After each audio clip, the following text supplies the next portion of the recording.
Good morning, friends. How are you? I'm Gayatri Rajesh Kapoor. I'm a graphologist. Today I have come live on Facebook to just tell you something about what is graphology and what is a graphologist. So, can I see that someone is here? If someone is seeing this, okay.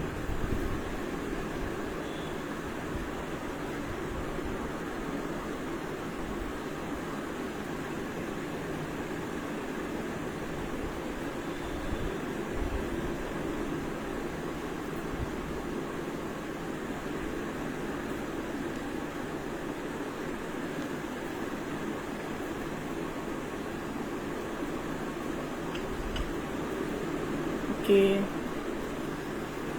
So friends, today's my topic is just to tell you the knowledge what is a graphology, what is a graphologist and what is graphology. जैसा कि हम सब जानते हैं कि हमारे पास एक conscious mind होता है और एक उसके ऊपर सब कॉन्शियस माइंड होता है. एक्चुअली हमारे सब कॉन्शियस माइंड से ऊपर भी सुपर सब कॉन्शियस माइंड होता है, लेकिन अभी हम सिर्फ सब कॉन्शियस माइंड की बात करेंगे. अच्छा, कभी आपने ये नोट किया है कि हम एक लेटर को हर बार एक ही जैसा बनाते हैं? ऐसा क्यों होता है? एक लेटर को हम हर बार एक ही जैसा बनाते हैं क्योंकि हमारा माइंड सेट वैसा ही है. ए को अगर आप राउंडिश बनाते हैं तो अगर आप उसको 10 बार बनाएंगे तो वो 10 बार ही राउंडिश बनेगा. इट मीन्स हमारा माइंडसेट एक ही तरह का होता है. हमारा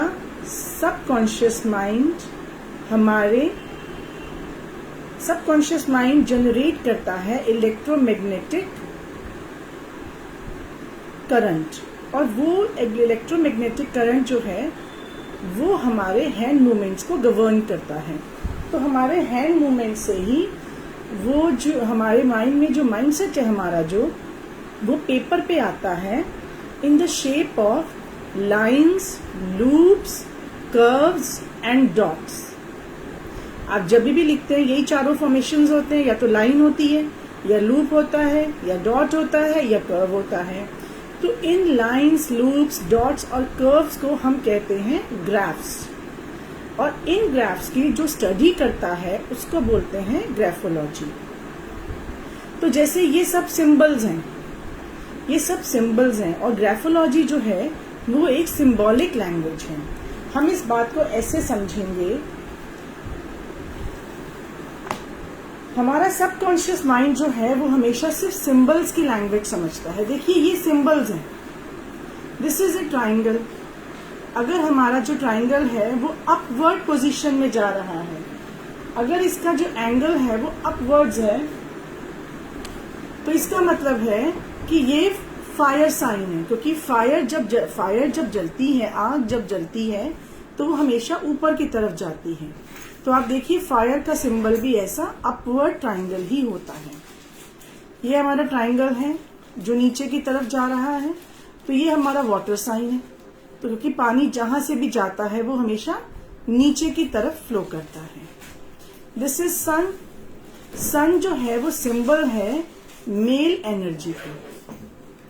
आपकी लाइफ में आपके फादर आपके सन हैं, आपके बॉस आपके लिए सन है, मेल एनर्जी है.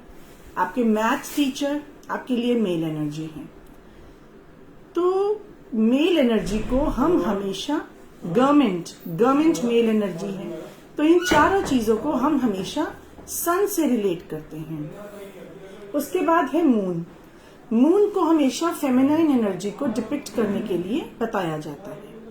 आप देखिए कोई भी फीमेल है, अगर कोई फीमेल बहुत सुंदर है तो ऐसा बोला जाता है चांद का टुकड़ा. तो चांद का टुकड़ा हम किसी मेल के लिए यूज नहीं करते. तो चांद को हमेशा एक फेमिनाइन फिगर माना जाता है और फेमिनाइन ब्यूटी को डिपिक्ट करने के लिए इसको यूज किया जाता है. तो ऐसे बहुत सारे और सिंबल्स हमारा माइंड समझता है. तो जैसे हमारी जो सेल्यूलर मेमोरी होती है वो हमारे इसको गवर्न करते हैं। अब देखिए हमारे एक और चीज देखिए, हमारी हैंडराइटिंग में जब भी कहीं पर लूप आता है, देखिए यहाँ पर लूप है, इसको घुमा के बनाया ना, ये लूप है। तो जहां भी कभी लूप आता है, लूप का मतलब है कि इस इंसान के पास बहुत सारे आइडियाज हैं। अपर जोन में लूप है तो अपर जोन में आइडियाज हैं, मिडिल जोन में लूप है तो मिडिल जोन में आइडियाज हैं, और लोअर जोन में लूप है तो लोअर जोन में आइडियाज हैं। अगर किसी के हैंडराइटिंग में बहुत ज्यादा एंगल्स आते हैं, तो एंगल्स का मतलब है कि वो इंसान बहुत ज्यादा स्ट्रेस रहता है। देखिए इधर एंगल है, इधर एंगल है, इधर एंगल है, तो ये इंसान बहुत ज्यादा स्ट्रेस रहता है, हर समय टेंशन में रहता है। उसके बाद अगर आपका Y, G and J, in 3 letters से हम लोअर जोन को देखते हैं, तो इन तीनों लेटर्स में नीचे की तरफ लूप आता है। अगर आपका ये लूप, देखिए इसमें मैंने दिखाया है कि ये लूप कितना विड्थ में है, विड्थ में आप यहां से देख सकते हैं, और वैसे ये लेंथ में है। तो ये लूप में जितनी विड्थ होगी, इट मीन्स कि आप लोगों के ऊपर उतना यकीन करते हैं और लोग भी आपके ऊपर यकीन करते हैं। उसके बाद देखिए जैसे ये M है, इसमें हम्स हैं, यहाँ पर किसी किसी का M ऐसा कर्विश बनता है, ऐसा एंगुलर बनता है, किसी किसी का M ऐसा हम्प वाला बनता है। तो जिसके यहाँ पर जिसके M की फॉर्मेशन में, स्पेशली M की फॉर्मेशन में अगर आपके हम्स बनते हैं, तो it means you believe in gathering a lot of information. तो ऐसा M किसका होता है? कैन यू टेल मी किसका होता है ऐसा M? आपने कहीं देखा है ऐसा M? ऐसा M है हमारा मैकडॉनल्ड्स का। तो आप ये देखिए, मैकडॉनल्ड्स जब इंडिया में आया था, तो मैकडॉनल्ड्स ने यहाँ के लोगों के बारे में, यहाँ के लोगों की फूड हैबिट्स के बारे में बहुत ज्यादा इंफॉर्मेशन गैदर की थी, और उस इंफॉर्मेशन को गैदर करने से उसको ये पता चला कि इंडिया के लोग वेज और नॉनवेज का बहुत ज्यादा विचार करते हैं। इसी का रिजल्ट है कि इंडिया में मैकडॉनल्ड्स की वेजिटेरियन और नॉन वेजिटेरियन किचन्स जो हैं वो डिफरेंट हैं। बाकी के कंट्रीज में ये किचन्स सेम हैं। ओके, अब मैं आपको एक कॉन्सेप्ट और बताना चाहती हूँ। आप में से कितने लोग अर्धनारीश्वर के कॉन्सेप्ट को जानते हैं? हमारे वेदास, पुराणास, हमारे स्क्रिप्चर्स में दिखाया है आधा मेल आधा फीमेल। कितने लोग जानते हैं अर्धनारीश्वर के बारे में? चलिए कोई बात नहीं, मैं आपको बताती हूँ। हमें सबको पता है या नहीं भी पता कि हमारी बॉडी में, जो हमारी बॉडी का राइट साइड है, जो हमारा राइट साइड है हमारी बॉडी का, वो मेल एनर्जी का है, जिसको हमारा लेफ्ट माइंड गवर्न करता है, और जो हमारी बॉडी का लेफ्ट पार्ट है वो फीमेल एनर्जी का है, जिसको हमारा राइट साइड का ब्रेन गवर्न करता है। Opposite, right is male and left is female, और उसको ऑपोजिट साइड का ब्रेन जो है वो गवर्न करता है। अब ध्यान से सुनिएगा, बड़ा इंपॉर्टेंट पॉइंट है। अगर आपको अपनी लाइफ में मेल एनर्जी से प्रॉब्लम है, अगर आपको अपनी लाइफ में मेल एनर्जी से प्रॉब्लम है, तो आपके राइट साइड के हैंड्स में, पैरों में, सर में दर्द रहेगा। राइट साइड के शोल्डर में पेन रहेगा, रिस्ट में पेन रहेगा, राइट लेग में पेन रहेगा, राइट फुट में पेन रहेगा। ऐसे ही अगर आपको फीमेल एनर्जी से प्रॉब्लम है, तो आपकी बॉडी के लेफ्ट साइड में पेन रहेगा। ये मैनिफेस्टेशन है कि आप अपने अंदर कितने ग्रजेस कैरी करे बैठे हैं, और किस जेंडर के लिए आपके मन में ग्रजेस हैं। तो ये grudges in the form of pain manifest होते हैं। तो ये एक पॉइंट हो गया। अब आप ग्राफोलॉजी क्यों इंपॉर्टेंट है और ग्राफोलॉजी क्यों करनी चाहिए? देखिए, इतना तो आपको समझ आया होगा कि ग्राफोलॉजी हमारे सबकॉन्शियस माइंड पे वर्क करता है। तो हमारे सबकॉन्शियस माइंड में बहुत सारे कॉम्प्लेक्सेस रहते हैं। जैसे किसी को इंफीरियोरिटी कॉम्प्लेक्स है, किसी को ऐसा लगता है कि एनर्जी नहीं है, किसी का कॉन्फिडेंस लो होता है ना, किसी की लो एस्टीम होती है।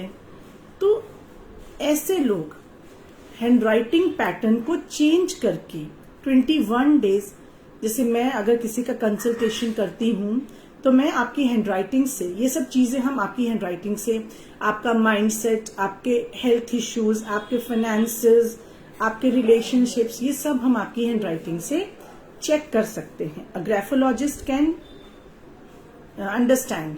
तो जब आपकी प्रॉब्लम हमको समझ में आ जाती है तो देन वी गिव सॉल्यूशन। ये बिल्कुल रेमेडी बेस्ड साइंस है ग्राफोलॉजी।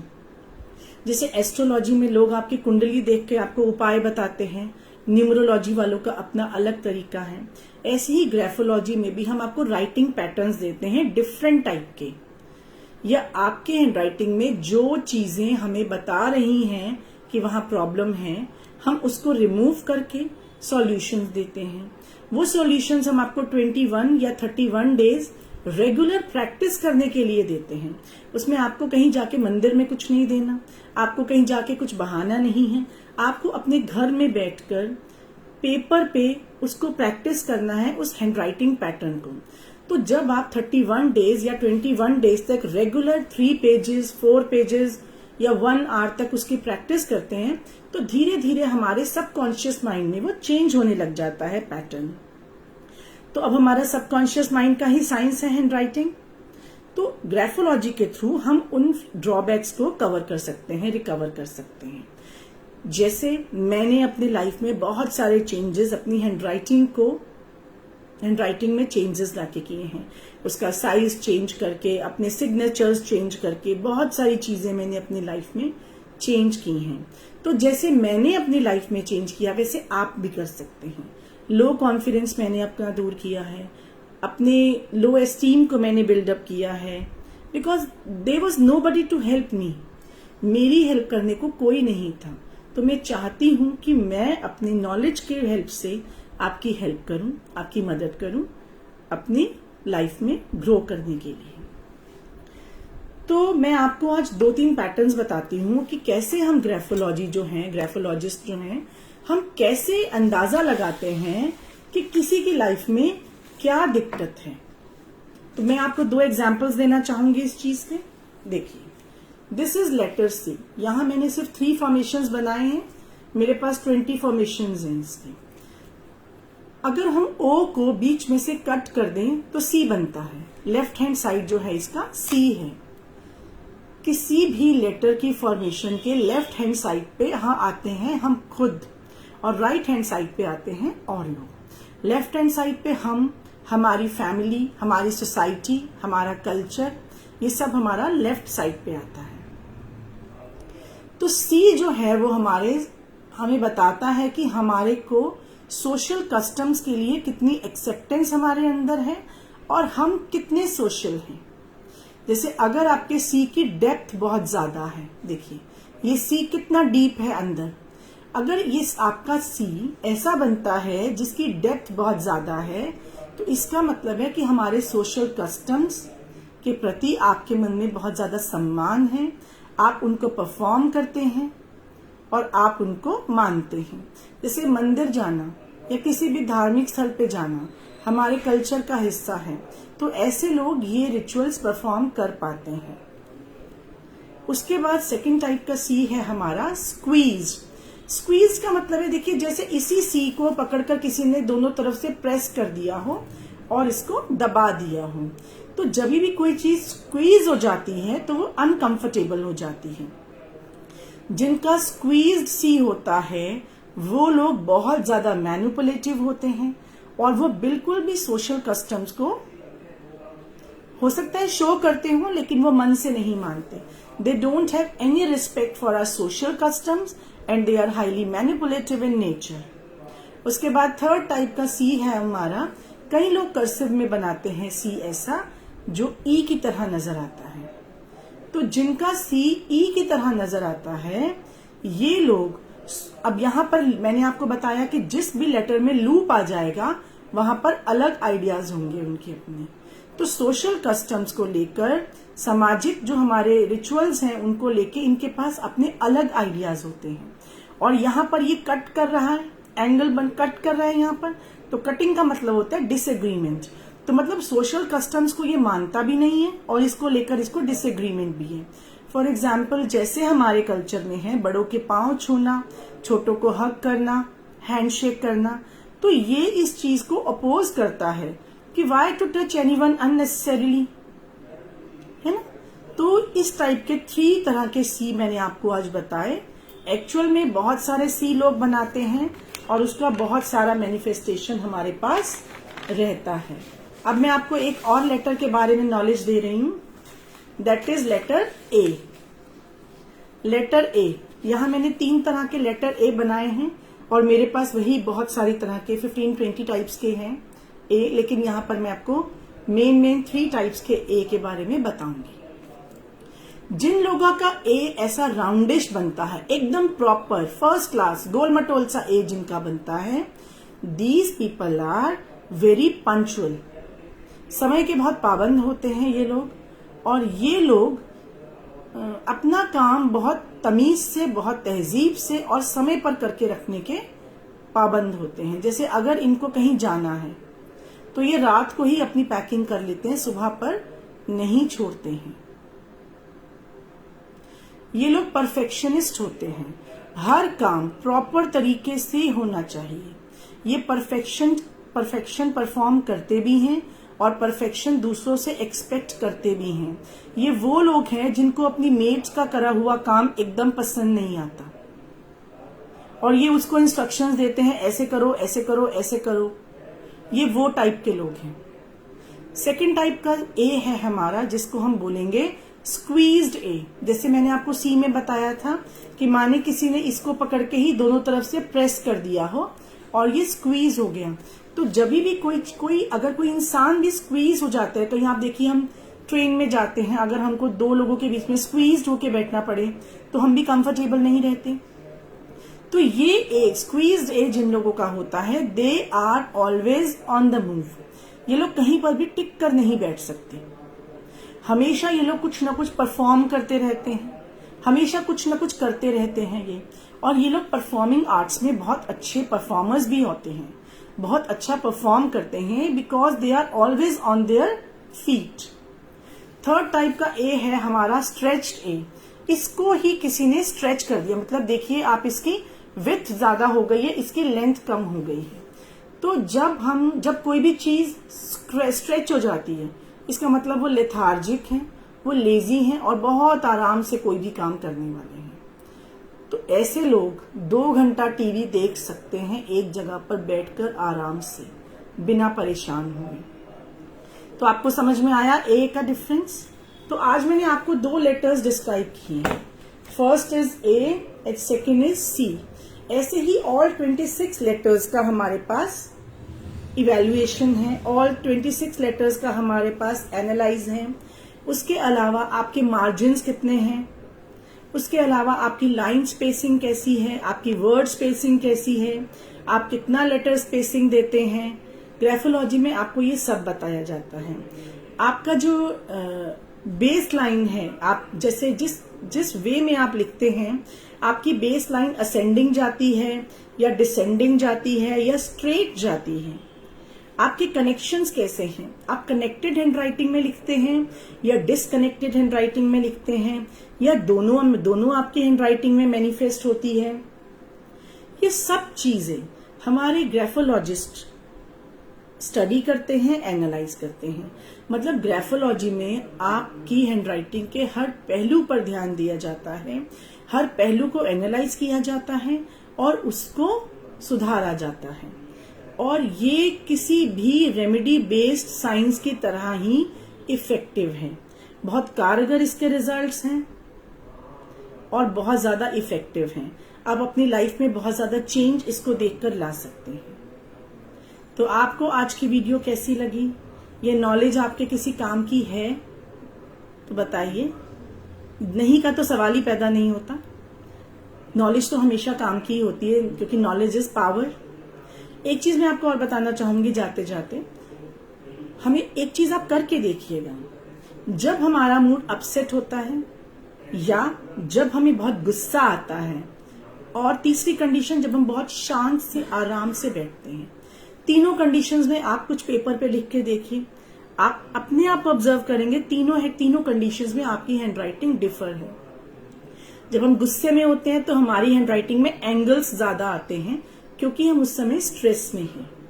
जब हम काम होते हैं तो हमारी हैंडराइटिंग स्मूथ कर्वी आती है, और जब हमें गुस्सा आता है तब भी हम खींच खींच के लेटर्स लगाते हैं, मतलब घसीट घसीट के हम लगाते हैं। तो उसमें हमारा, जैसे डॉक्टर्स की हैंडराइटिंग होती है ना, कि उन्होंने वो अपनी तरफ से तो पूरा लिखते हैं, लेकिन उसमें आ जाता है, हमारी थ्रेडिंग आ जाती है। जिसने लिखा है उसने कंप्लीट लिखा है, लेकिन जो सामने वाला है, जो पढ़ रहा है, उसको समझ में नहीं आ रहा है। तो आप ये चीज जरूर ट्राई कीजिएगा, मेरा पॉइंट आपको क्लियर हो जाएगा। So friends, bye bye.